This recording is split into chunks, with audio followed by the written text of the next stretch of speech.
Mari kita berdoa. Anugerah dari Tuhan kita dan damai sejahtera dari Allah Bapa dan dari anaknya Tuhan kita Yesus Kristus menyertai kamu sekalian.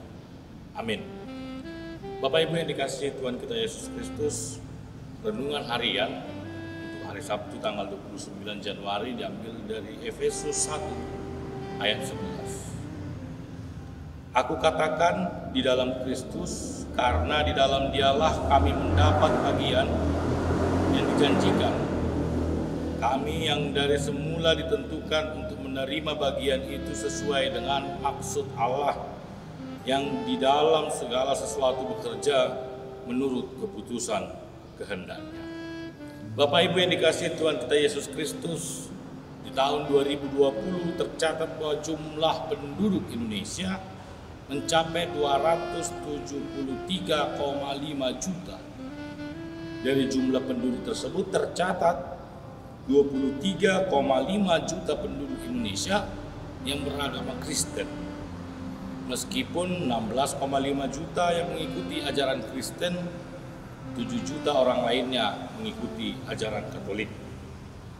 Bapak Ibu, walaupun manusia saya sering mengatakan memiliki free will atau kehendak bebas, tapi ternyata seluruh kehidupan, seluruh ciptaan, seluruh kehidupan manusia, perjalanan kehidupan diatur oleh Tuhan. Seluruh ciptaannya diatur oleh Tuhan.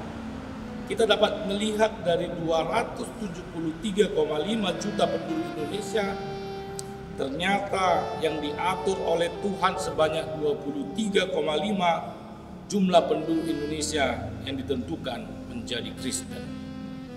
Itulah mengapa Paulus mengatakan kepada jemaat Kristen mula-mula di Efesus, kami yang dari semula ditentukan untuk menerima bagian itu sesuai dengan maksud Allah. Walaupun jemaat Efesus ada yang beragama Yahudi, ada yang non-Yahudi, ada dari yang lain, tetapi Paulus mengatakan kepada jemaat Efesus bahwa ketika engkau menjadi Kristen itu telah ditentukan oleh Allah. Itu bukan atas kehendak sendiri, itu bukan atas free will atau kehendak manusia. Itu adalah keputusan Allah, itu adalah kehendak Allah, dan itu semua sesuai dengan maksud Allah. Sehingga ditekankan Paulus kepada jemaat Efesus, segala sesuatu bekerja menurut keputusan kehendaknya. Artinya menjadi Kristen adalah kehendak dan keputusan Allah. Tidak ada manusia yang berbuat sesuai dengan kehendaknya agar menjadi Kristen. Menjadi Kristen bukan pilihan. Bapak Ibu tidak akan mungkin memilih untuk bisa menjadi Kristen. Bapak Ibu mungkin tidak bisa memilih terlahir sebagai Kristen.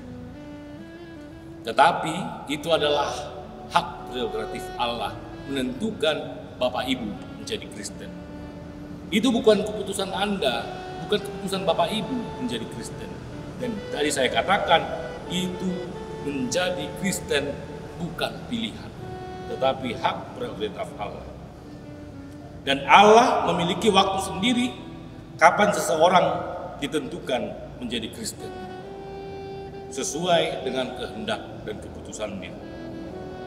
Secara saya pribadi, saya ditetapkan menjadi Kristen di tahun 1987. Ketika saya terlahir di tahun 1987, Tuhan menetapkan diri saya menjadi Kristen. Dan saya tidak bisa memilih supaya terlahir menjadi Kristen misalnya di tahun 1990 atau di tahun 1995. Allah memiliki waktu tersendiri menentukan Bapak Ibu kapan menjadi Kristen.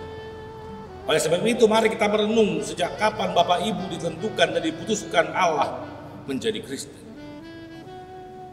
Tetapi pertanyaannya, ketika Tuhan menentukan waktu yang terbaik kepada Bapak Ibu menjadi Kristen, ketika Allah memutuskan Anda, Bapak Ibu semua menjadi Kristen, dengan jelas Paulus menyatakan pada ayat 12 selanjutnya, ketika orang Kristen ditetapkan, ketika orang Kristen diputuskan oleh Allah agar menaruh harapan pada Kristus, boleh menjadi puji-pujian bagi kemuliaan. Di sini Paulus memakai sebab akibat. Sebab menaruh harapan pada Kristus artinya hidup yang berharap, bergantung, menjadikan Kristus lifestyle-nya yang mencerminkan Kristen dalam kehidupannya. Bukan yang berharap bergantung kepada nikmat dunia ini. Akibatnya, ketika kita memilih menjadi Kristen, ketika kita diterapkan Allah juga menjadi Kristen, maka akibatnya dikatakan di ayat 12 bahwa mendapat puji-pujian bagi kemuliaannya. Yang ingin dikatakan di sini, ketika kita memilih menjadi Kristen di dalam kehidupan kita menjalankannya, walaupun Allah sudah menetapkan, tetapi kita dapat memilih apakah menjalankan kehidupan Kristen itu. Allah sudah menetapkan kapan waktu yang terbaik menjadi Kristen. Tetapi kehendak bebas kita, pilihan kita bagaimana menjalankan ketetapan kita menjadi Kristen.